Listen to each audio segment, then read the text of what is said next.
আনোয়ারা উপজেলার ইছামতি নদীর ফারত ও বিলুত ঝাঁকপা দিয়ে নানা জাতের ফাঁকি উড়ি বেড়ায় মুক্ত আকাশত। এই সময় ফাঁকির কিচির মিচির শব্দে মুখত থাকে পুরো এলাকা, কিন্তু অসাধু ব্যক্তিও এসব ফাঁকিগিন স্বীকার করি তা বিক্রি করে বিভিন্ন রেস্টুরেন্টত। আনোয়ারা উপজেলাত এন ঘটনা নিয়মিত ঘটিল। বহুত দিন ধরা ছোয়ার বাইরে আছিল সেই চক্রও। তবে এবার সেই চক্রর 3 সদস্যরে গ্রেপ্তার করছে আনোয়ারা থানা পুলিশ। পাশাপাশি উদ্ধার করে প্রায় 697 ও জবাই করা ফাঁকি।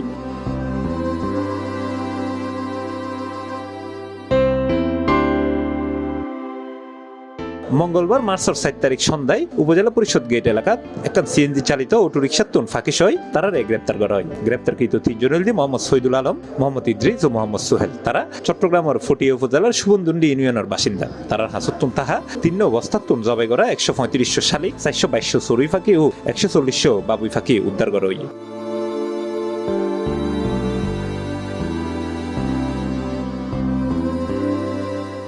জানা গিয়ে 3 ব্যক্তি কয়েকদিন ধরেই এইসব ফাঁকি স্বীকার করছিল। এরপর বিলের মধ্যে এই ফাঁকি জবাই করে 3 বস্তা ভরা হয়। মঙ্গলবার সন্ধ্যায় বস্তা 3 লইয়ে সিএনজি অটোরিকশা করে চট্টগ্রাম শহরত যার তারা বিভিন্ন রেস্টুরেন্টত বিক্রি করি পেলাই। খবর পাইয়ে তারারে আটক করা হয়।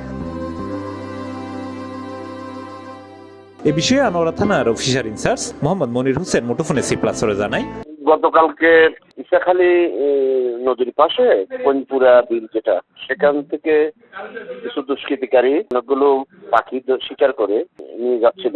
তো গোপন সংবাদের ভিত্তিতে আমরা সন্ধ্যার পর তাদেরকে আটক করি। সেখানে আমরা সর্বমোট 697টা বিভিন্ন প্রজাতির পাখি, শালিক, বাবুই, চড়ুই পাখি সহ বিভিন্ন প্রজাতির পাখি আটক করি। এই সংক্রান্তে আমরা একটি বন্য প্রাণী সংরক্ষণ আইনে মামলা করেছি এবং আসামিদেরকে ডিগ্রি আদালতে শপথ করেছি। পাখিগুলো আমাদের থানা হেফাজতেই আছে।